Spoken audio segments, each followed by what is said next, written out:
también tenía como objetivo combatir los falsos maestros que habían entrado entre los hermanos para minar, para socavar, para destruir los pilares apostólicos fundamentales sobre los cuales estaba siendo edificada la iglesia apenas en sus inicios. Note usted que apenas estaba ya la iglesia surgiendo, el Señor había ascendido a los cielos y ya el enemigo estaba minando la iglesia. Pero Jesús les dio la garantía a ellos que las puertas del Hades no prevalecerían contra su iglesia. Una iglesia firme. El primer ataque que la iglesia recibió se menciona en el capítulo 15 de Hechos. No lo vamos a mirar, lo voy a mencionar. Y fue un debate que hubo respecto a lo que se denominó la doctrina judaizante. Y allí en el capítulo 15 viene el primer ataque de algunos que estaban dentro de la iglesia, que eran judíos convertidos al mensaje del evangelio, pero que ahora se levantan con una doctrina. Y en el verso 5 del capítulo 15 dice que algunos de la secta de los fariseos que habían creído se levantaron diciendo: es necesario circuncidarlos y mandarles que guarden la ley de Moisés. O sea, iban a volver ¿a qué? A los rudimentos, iban a volver a la ley. A lo cual el apóstol Pedro en el versículo 10 y 11 de este mismo capítulo les dice: antes creemos que por la gracia del Señor Jesús seremos salvos de igual modo que ellos. Pedro inmediatamente trae a colación la experiencia que tuvo en la casa de Cornelio, un gentil, y vio cómo Dios también había derramado su Espíritu Santo sobre ellos y ellos habían recibido arrepentimiento para vida. Todo por la gracia. Ahora, preguntémonos hoy si continúan los judaizantes tratando de minar la iglesia. Es evidente que sí. Algunos quieren volver otra vez a las costumbres judías, quieren volver otra vez a las leyes antiguas, ceremoniales. No digo los 10 mandamientos porque esos se mantienen, pero quieren volver otra vez a judaizar. Y por la novedad de ser judíos y investigar si su apellido viene de las tribus, y si usted es González, entonces usted tiene un origen judío, y toda con ese pensamiento. Pero vemos que ese ataque fue combatido allí en el capítulo 15 del libro de los Hechos. Ahora nos encontramos frente a otro ataque, a un ataque lanzado por las huestes del gnosticismo. Tan pronto pasó esa corriente y siguió golpeando la iglesia internamente, se levanta otra corriente que floreció en el siglo II, estaba marcada por el sincretismo. Lo más probable es que surgió de doctrinas de astrología babilónica, dualismo persa, filosofías platónicas, misterios orientales. Eso era una recopilación de una cantidad de pensamientos. Lo que ocurre hoy con muchas doctrinas, que toman de aquí, toman de aquí, toman de allá y arman un pensamiento. Según ellos, la salvación era la liberación del espíritu, que estaba esclavizado debido a la unión con las cosas materiales. Y ese espíritu, que ellos llamaban una sustancia divina, por el hecho de haber quedado aprisionado en el mundo material, entonces ellos veían lo material como algo malo, pecaminoso. A fin de liberar entonces ese espíritu divino que había en la criatura, en el ser humano, quitarle esas ataduras presentes y permitirle regresar al lugar que le corresponde según ellos, el espíritu debe poseer un conocimiento especial, un conocimiento que no todo el mundo tiene. Ellos lo llaman la gnosis. De ahí viene su nombre, gnosticismo. Y cuando el gnosticismo pretendió entonces entrar en el cristianismo para supuestamente dar una correcta interpretación del cristianismo, esto amenazó con desvirtuar la fe cristiana. Eso fue un ataque terrible contra el cristianismo. Y atacó 3 puntos fundamentales del cristianismo. Número 1, atacó la doctrina de la creación y del gobierno del mundo por parte de Dios. Número 2, atacó la doctrina de la salvación. Y número 3, atacó lo que llaman la cristología, la doctrina de Cristo. Y en cuanto a lo primero, a la creación, ellos se opusieron radicalmente y decían que lo material era contrario a lo espiritual y que lo espiritual le llevaba a atribuir el origen de este mundo no al Dios eterno, no al Dios creador, sino a una criatura espiritual de tercer nivel o de tercera categoría. Por lo tanto, el mundo resultaba fruto del error o ignorancia de un ser espiritual, es decir, ellos no atribuían la creación a Dios. En segunda instancia, ellos atacaron la salvación. Ellos decían que la liberación del espíritu divino e inmortal que se hallaba aprisionado en el cuerpo humano, este último no desempeñaba más que un papel negativo en el plan de salvación. ¿Cómo así?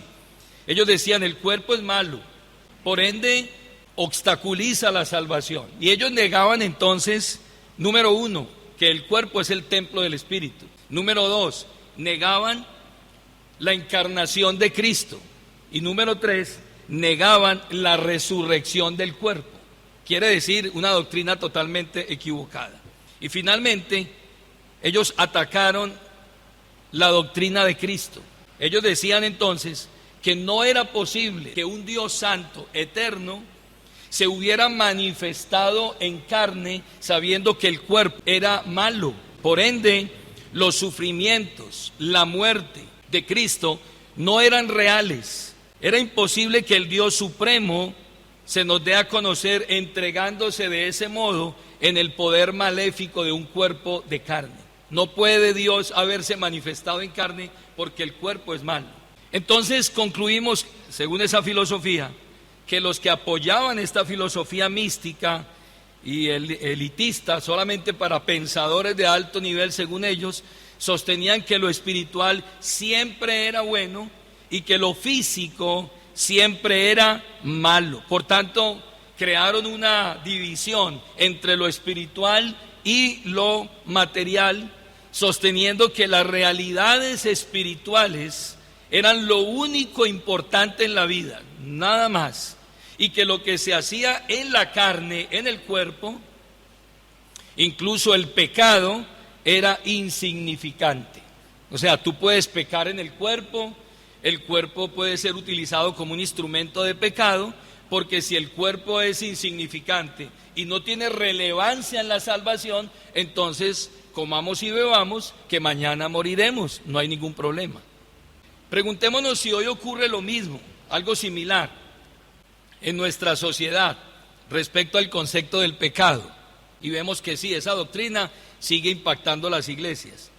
La gente hoy minimiza y redefine el pecado. No, venga, eso no es pecado.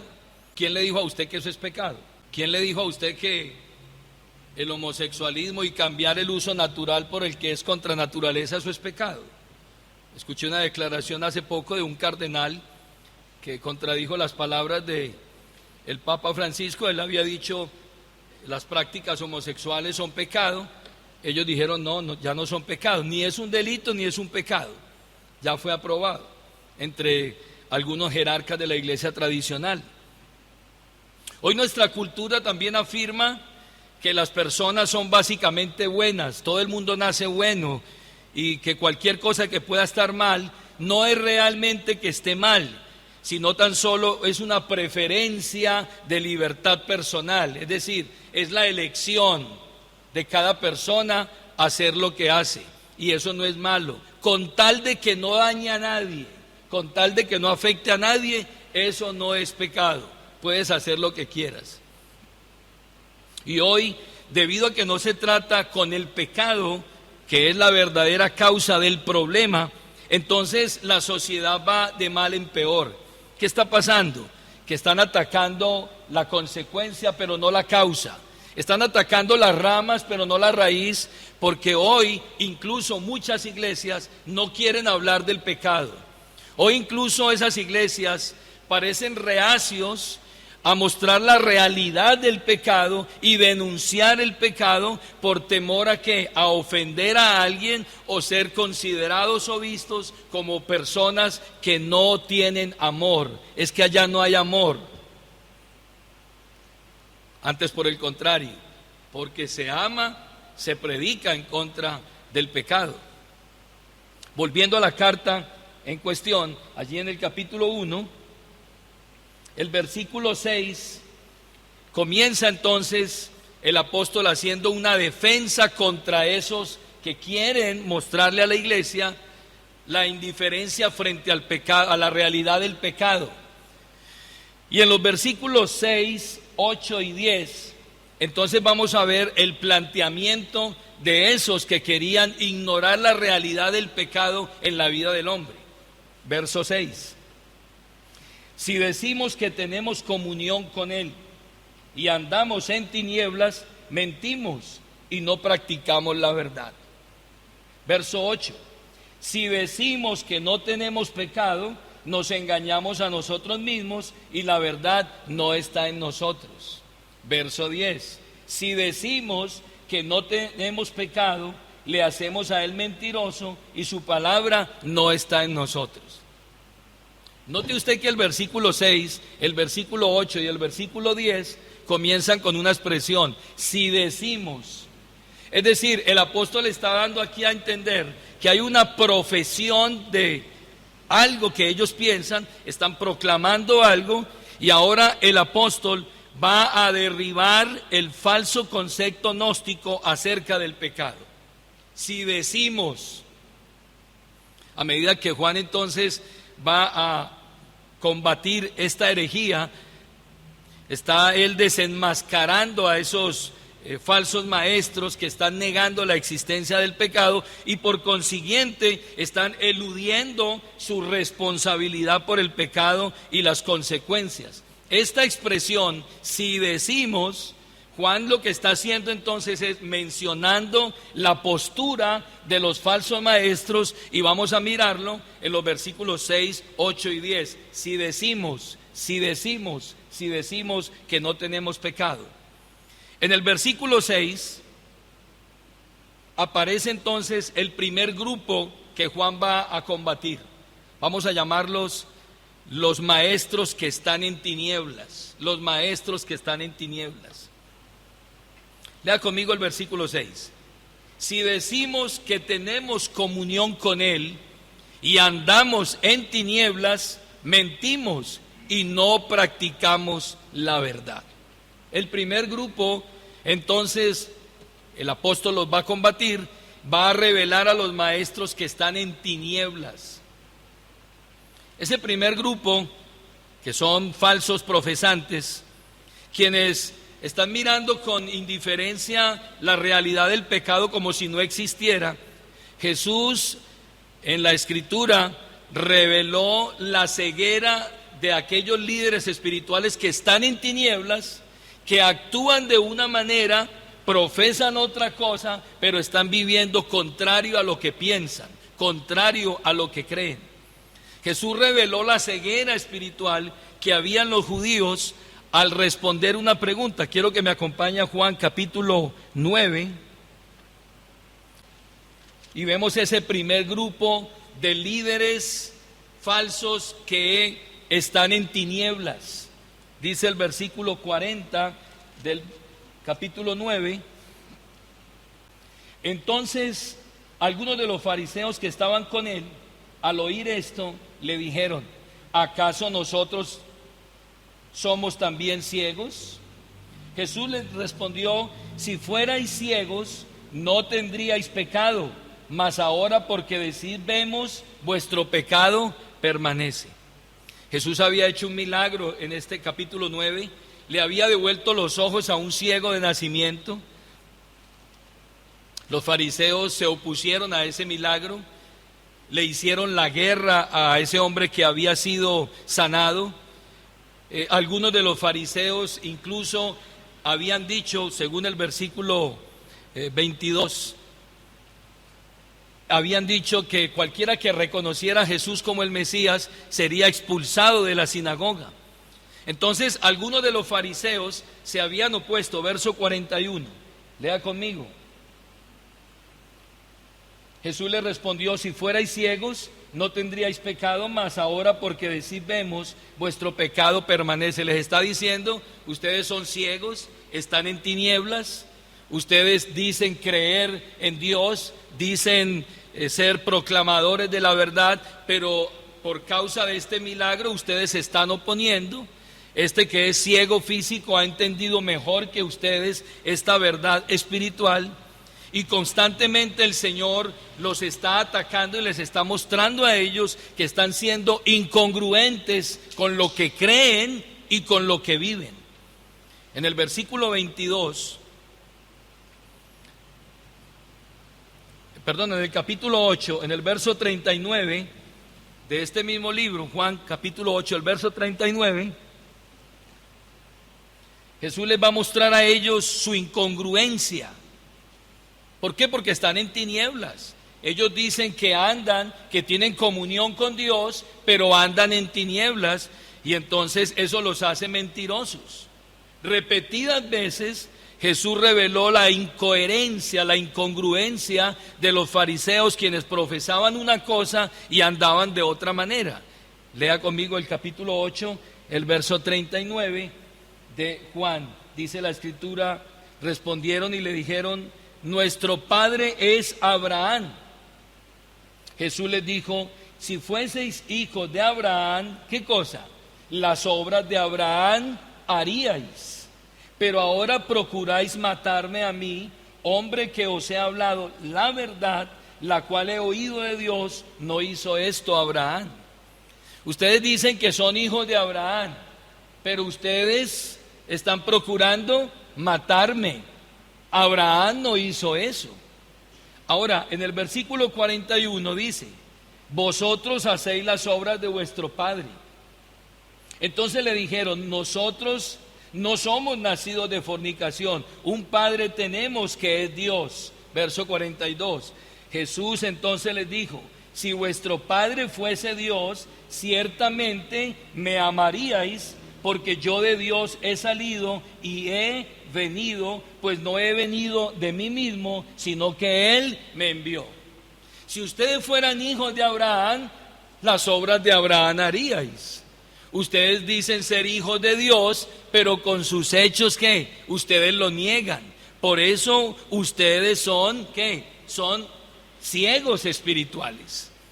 En estos versículos entonces, ellos están afirmando ser hijos de Abraham, ser hijos de Dios, lo cual Jesús está desmintiendo frente a la forma en que ellos actúan, pues dicen una cosa y hacen lo otro.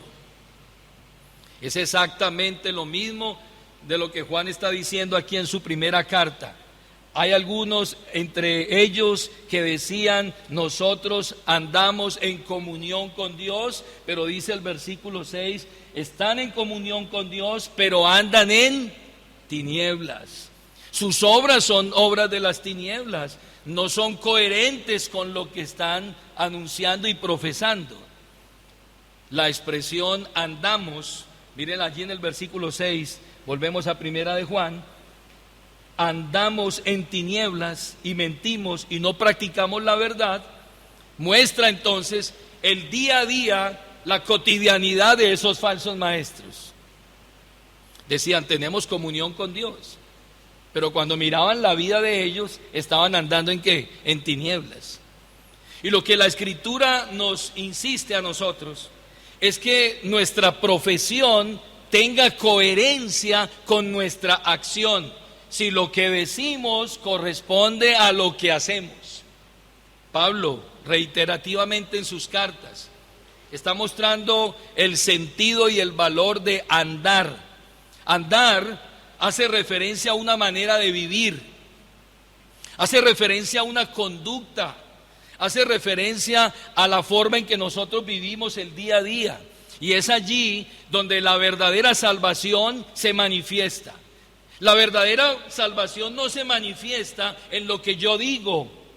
No, la verdadera salvación se manifiesta en lo que yo hago y cómo vivo y cómo ando en el día a día.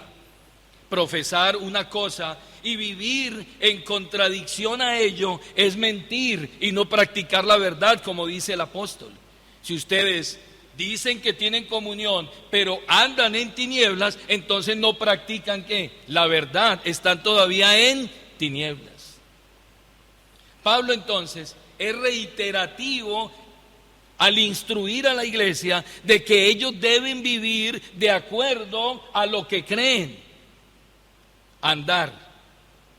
Si usted está tomando nota, en el libro de Romanos capítulo 13, el verso 13, el apóstol le dice a los romanos: andemos como de día, honestamente, no en glotonerías, no en borracheras, no en lujurias, no en lascivias, no en contiendas, no en envidias, sino vestidos del Señor Jesucristo y no proveáis para los deseos de la carne.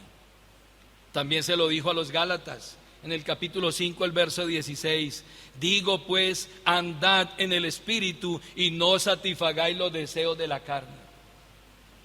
Se lo dijo también a los Efesios en el capítulo 4, el verso 1 y en el capítulo 5, el verso 15: os ruego que andéis como es digno de la vocación con que fuisteis llamados.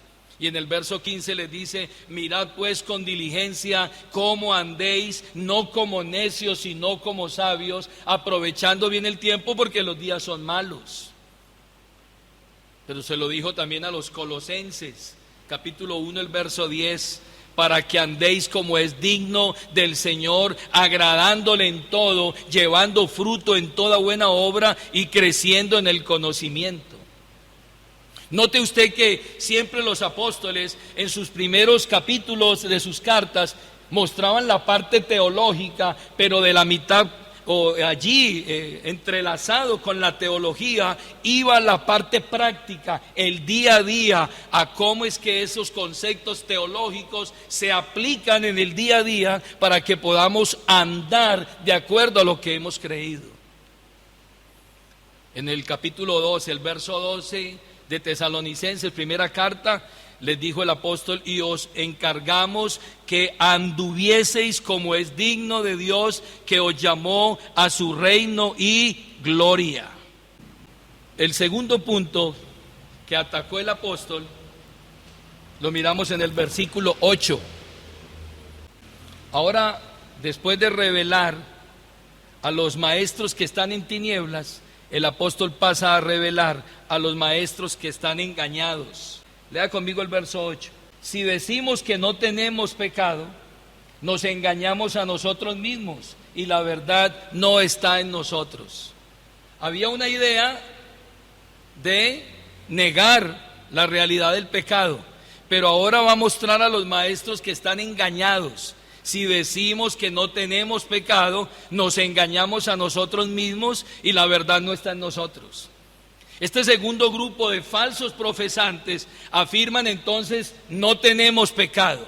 Y a estos de quienes la Escritura dice que están engañados, entonces están proclamando ese mensaje: no tenemos pecado, el hombre nace bueno, el hombre no tiene necesidad de estar pidiendo perdón, de arrepentirse, absolutamente nada de eso. Recordemos que la Escritura muestra que el único que no tiene pecado es ¿quién? Dios. Y hablando de Jesucristo, precisamente dice en el libro de Hebreos capítulo 4, el versículo 15, dice: porque no tenemos un sumo sacerdote que no puede compadecerse de nuestras debilidades, sino uno que fue tentado en todo según nuestra semejanza, pero sin pecado. El único santo, inocente, apartado de los pecadores y hecho más sublime que los mismos cielos es Cristo, nadie más. De resto, absolutamente toda la raza humana es una raza caída, es una raza que está contaminada por el pecado. Existen tres posibilidades por las cuales una persona no acepta, no profesa que no tiene pecado. La primera es su orgullo. Su orgullo no lo deja ver su pecado. La segunda puede ser la ignorancia, desconocimiento del pecado. O tercera, las dos, orgulloso e ignorante, que sería lo peor. Alguien orgulloso e ignorante que no quiera escuchar y no quiera reconocer. La Escritura mostrando acerca del concepto de Dios, aquellos que están engañados, que no reconocen su pecado, nos muestra la Escritura de que el hombre, aunque fue perdonado, sus pecados fueron perdonados en la cruz por la obra de Cristo, aún el pecado sigue en nosotros, porque nosotros todavía estamos en un cuerpo de pecado, nosotros no hemos sido glorificados todavía.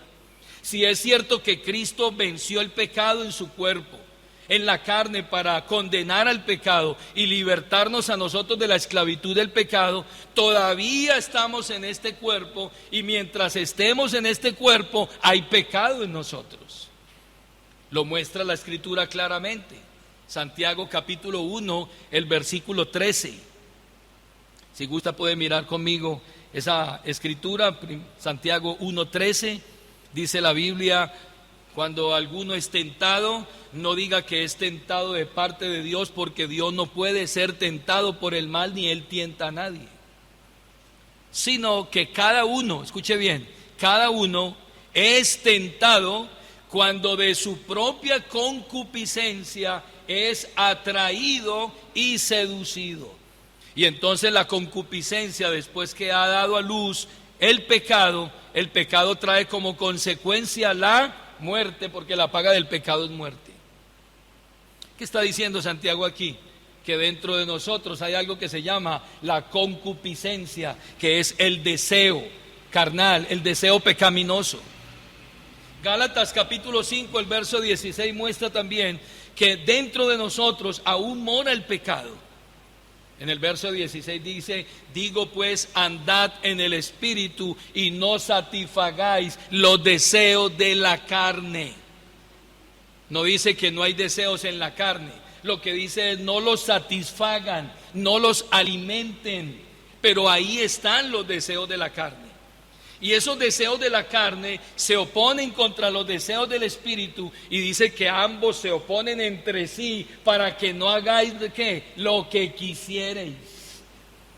Los gnósticos decían: no, en el cuerpo no hay pecado, pero la Escritura muestra claramente que dentro de nosotros, aún después de conocer al Señor, el pecado sigue en nosotros, en nuestro cuerpo mortal. En Romanos capítulo 7, el verso 17, el apóstol muestra esa lucha titánica que hay entre el creyente y los deseos pecaminosos que hay en su cuerpo, en su carne. Dice en el verso 17: de manera que ya no soy yo quien hace aquello, sino el pecado que mora, ¿en dónde? En mí. Y en mí mora el pecado, y yo quiero hacer el bien, pero veo una ley en mis miembros que me lleva cautivo al pecado y me hace hacer lo que yo no quiero hacer. Yo me deleito en las cosas de Dios, pero hay una fuerza en mí que me lleva cautivo a la ley del pecado. Y Pablo llega a decir: miserable de mí, ¿quién me librará de este cuerpo de muerte? Pablo está exclamando eso.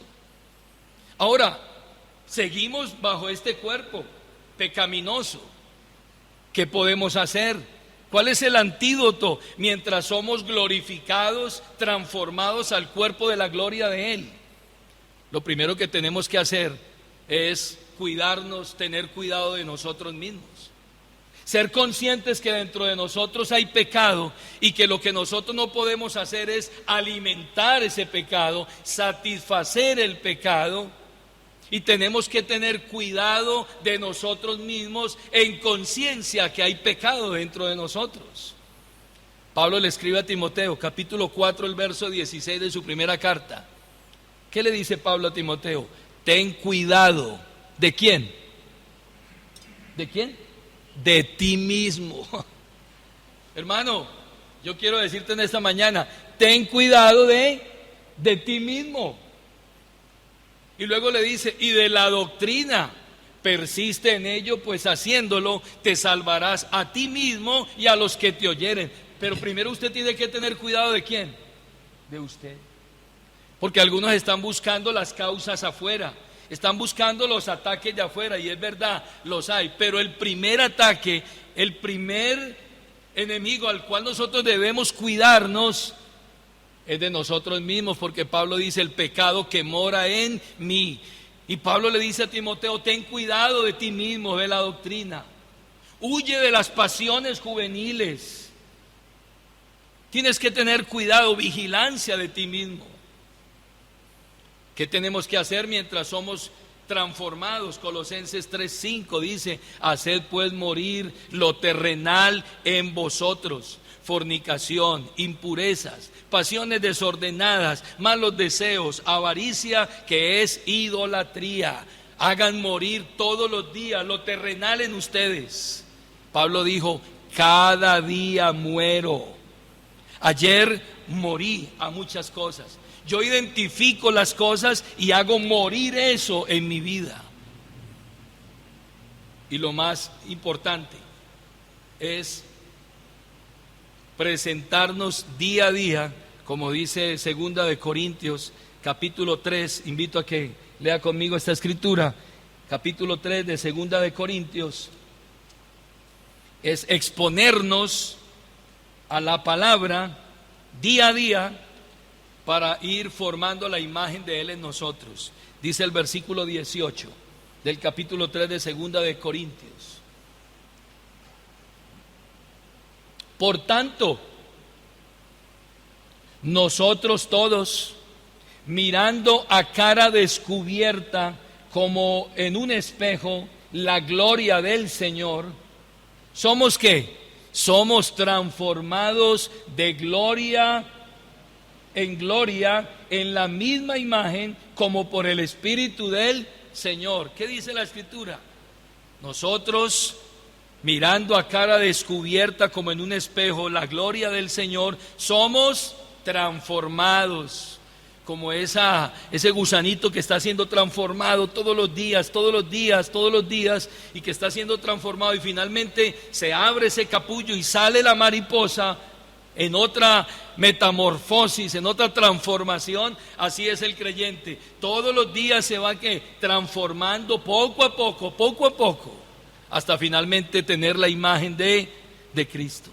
Un día seremos libertados de este cuerpo, un día seremos transformados al cuerpo de la gloria suya, y ya no habrá pecado, ya no tendremos más pecado dentro de nosotros, porque tendremos el cuerpo de Él. Pero mientras tanto tenemos que velar y cuidar por nosotros mismos y buscar siempre exponernos a la palabra para ser transformados de gloria en gloria. Volvamos allá, primera de Juan, capítulo 1, porque el último grupo que Juan va a combatir es a revelar a los maestros que señalan a Dios de mentiroso. Escuche bien, los maestros que señalan a Dios de mentiroso. En el versículo 10, si decimos que no hemos pecado, le hacemos a Él mentiroso, y su palabra no está en nosotros. Ese tercer grupo, primero los que están en tinieblas, luego los que están engañados, ahora aparece un tercer grupo que son los que hacen a Dios ¿qué? Mentiroso. Ese tercer grupo de profesantes falsos le están diciendo a Dios: nosotros no tenemos pecado, nosotros no cometemos pecado. Y entonces dice la Escritura que hacen a Dios ¿qué? Mentiroso. El problema del hombre desde sus inicios es que nunca ha querido reconocer que es un pecador. El gran problema del hombre es no reconocer su pecado. Y cuando se habla mucho de pecado, la gente se incomoda. Y a veces uno escucha: no, todo es pecado, es que son muy legalistas, todo es pecado. No es eso. No se trata de eso.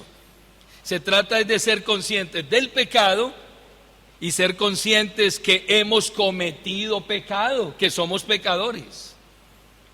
Y la Escritura nos muestra también que fallamos, pecamos, erramos todo el tiempo. Por eso tenemos que ir constantemente ¿a qué? A la fuente de la palabra. El que dice que no peca hace a Dios mentiroso. Y siempre el hombre querrá evadir el pecado, siempre querrá decir no. El primer homicida que hubo en la tierra, llamado Caín, cuando le preguntaron acerca de su pecado, mire lo que dice la Biblia, Génesis 4:9. Vaya ya a Génesis 4:9, libro de los orígenes. Y Jehová dijo a Caín: ¿dónde está Abel tu hermano? Ya lo había matado. Y le preguntó: ¿dónde está Caín tu hermano? Y él respondió, ¿qué dijo?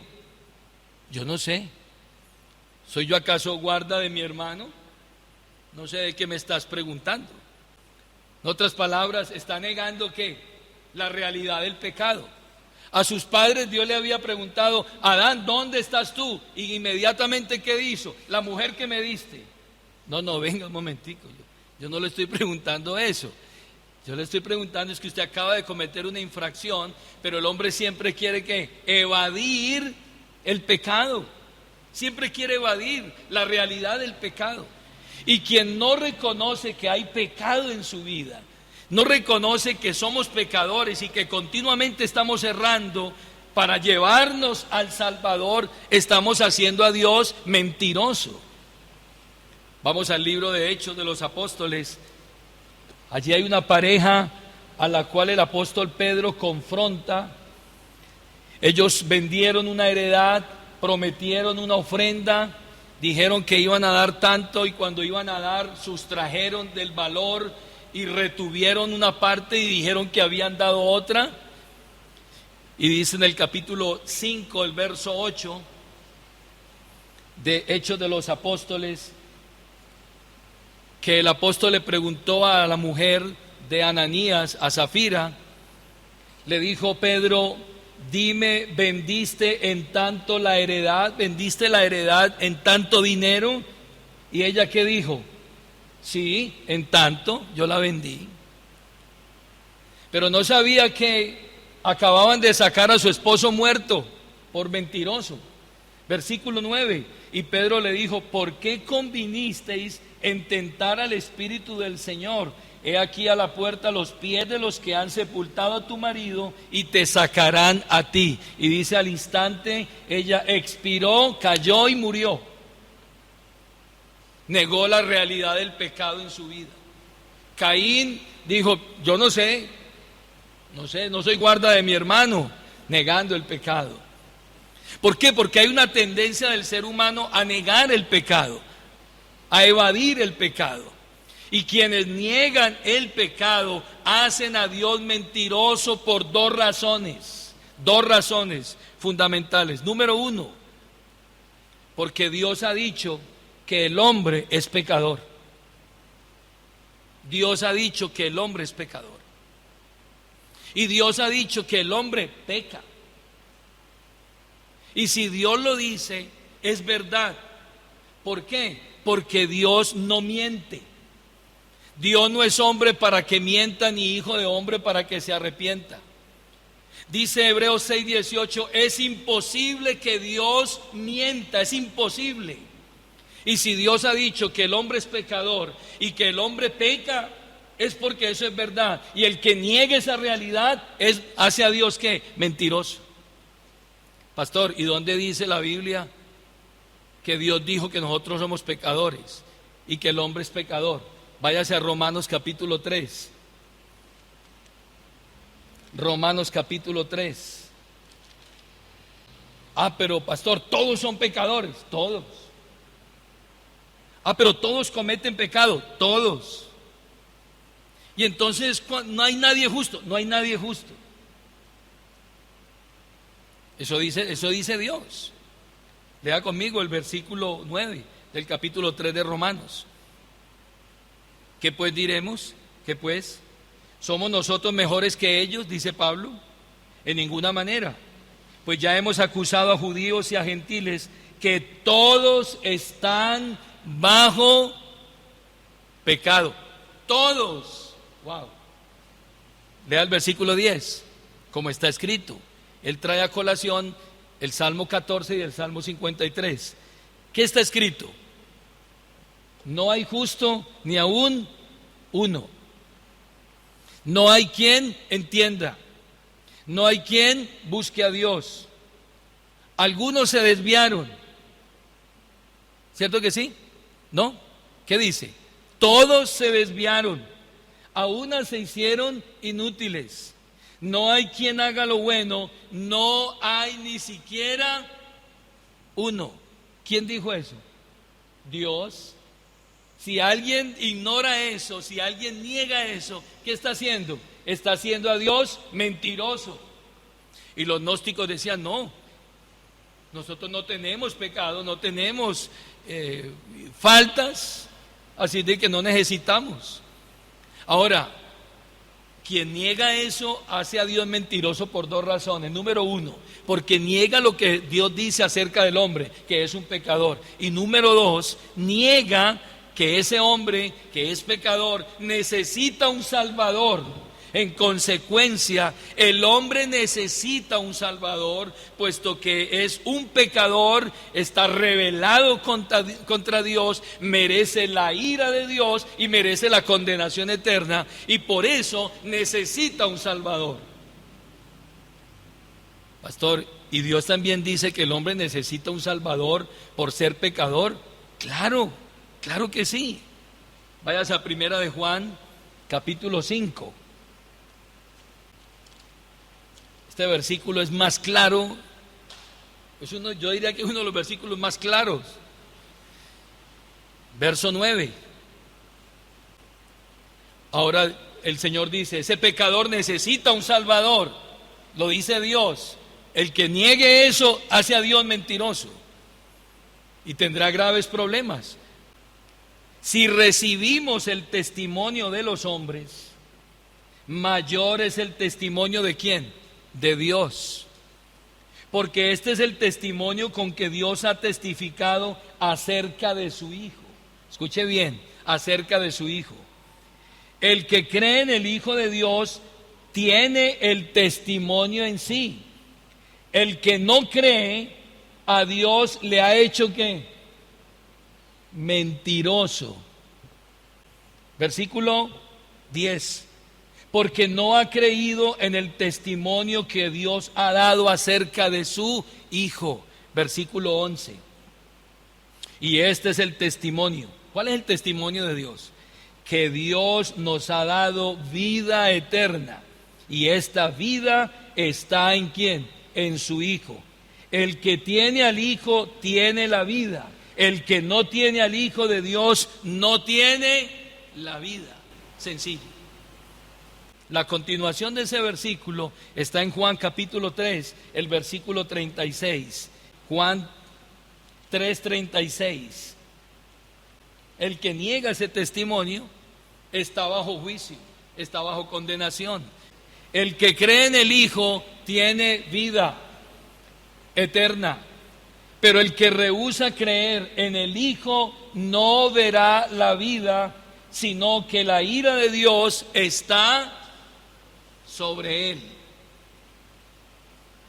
Si usted ha pensado dentro de sí, no, yo no hago nada malo, yo no necesito a Cristo, yo no necesito un Salvador, no necesito arrepentirme de nada, ¿de qué me voy a arrepentir?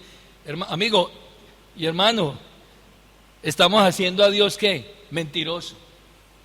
Pero cuando nosotros reconocemos que somos pecadores, que pecamos todo el tiempo, y vamos a la fuente, vamos a lavarnos en la palabra, inmediatamente la Biblia dice que Él provee inmediatamente, dice el versículo 7, la sangre de su Hijo Jesucristo nos limpia de todo pecado. ¿Recuerdan que Jesús lavó los pies de los apóstoles? Vaya ya a Juan capítulo 13. Jesús lavó los pies de los discípulos. Juan capítulo 13. Y ese acto no solamente fue para enseñarnos humildad. Claro, allí hay un acto de humildad en Jesús. Juan capítulo 13. Dice que Jesús lavó los pies de los apóstoles. Y se quitó la capa y tomó el lebrillo y tomó la toalla y el dueño de todo el universo, se humilló y bajó y le lavó los pies a los discípulos. Pero mire lo que pasó allí en ese episodio que el Señor humildemente hizo. Versículo 3. Sabiendo Jesús que el Padre le había dado todas las cosas en las manos y que había salido de Dios y a Dios iba, se levantó de la cena y se quitó su manto y tomando una toalla se la ciñó. Luego puso agua en el lebrillo y comenzó a lavar los pies de los discípulos y a enjugarlos con la toalla con que estaba ceñido. Qué acto tan impresionante. Versículo 6. Entonces vino a Simón Pedro y Pedro le dijo: Señor, ¿tú me lavarás los pies? ¿Tú me lavas los pies? Respondió Jesús y le dijo: lo que yo hago, tú no lo comprendes ahora, mas lo entenderás después. Pedro le dijo: no me lavarás los pies, jamás. Jesús le respondió: si no te lavare, no tendrás parte conmigo. Le dijo Pedro: Señor, no solo mis pies, sino también las manos y la cabeza. O sea, en otras palabras, láveme todo.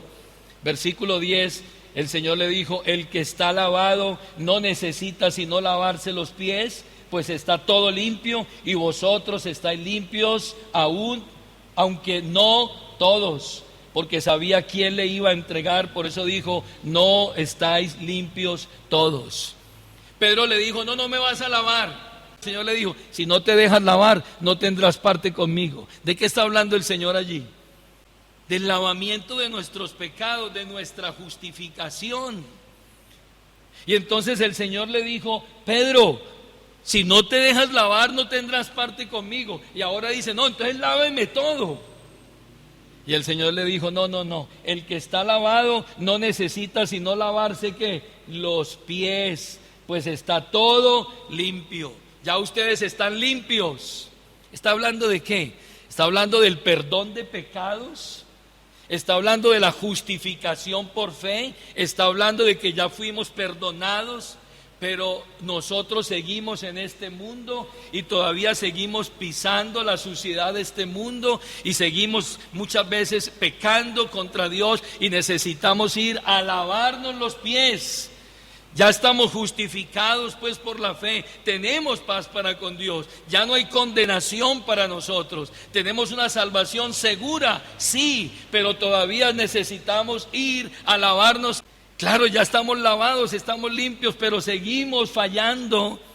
Y eso se llama la santificación progresiva, limpieza a toda hora. Escuchamos la palabra y la palabra nos limpia. Estamos orando: Señor, fallé otra vez, me lavo otra vez.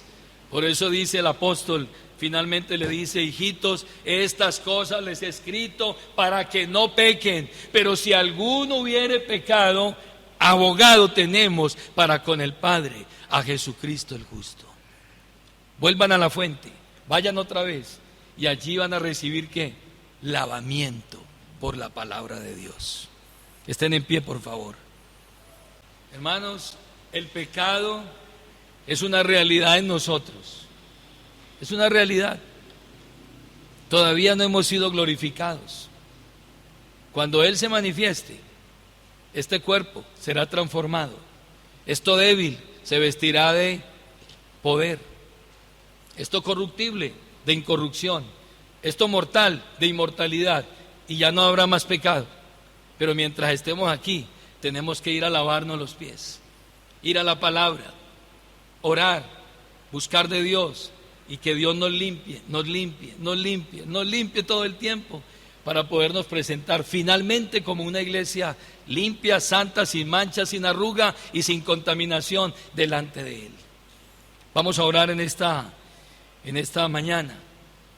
Ruego a Dios que esta iglesia pueda siempre acudir a ese lavacro de la palabra de Dios todos los días para presentarnos puros, limpios delante de su presencia. Padre, gracias en esta mañana por tu palabra que es viva, eficaz.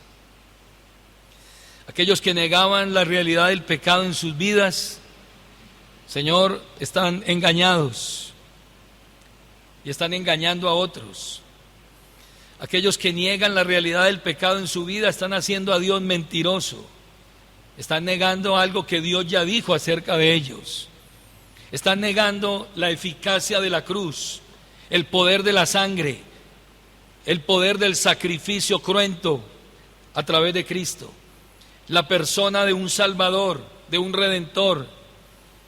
Permítenos que hoy podamos nosotros creer en esa justificación, pero también podamos acudir día a día a tu palabra, a ser lavados, a ser limpiados por tu palabra. Necesitamos, Señor, todo el tiempo estar en la búsqueda de la perfección. Te lo pedimos en esta mañana, en el nombre de Jesucristo. Amén. Siéntese, por favor, tenga la bondad.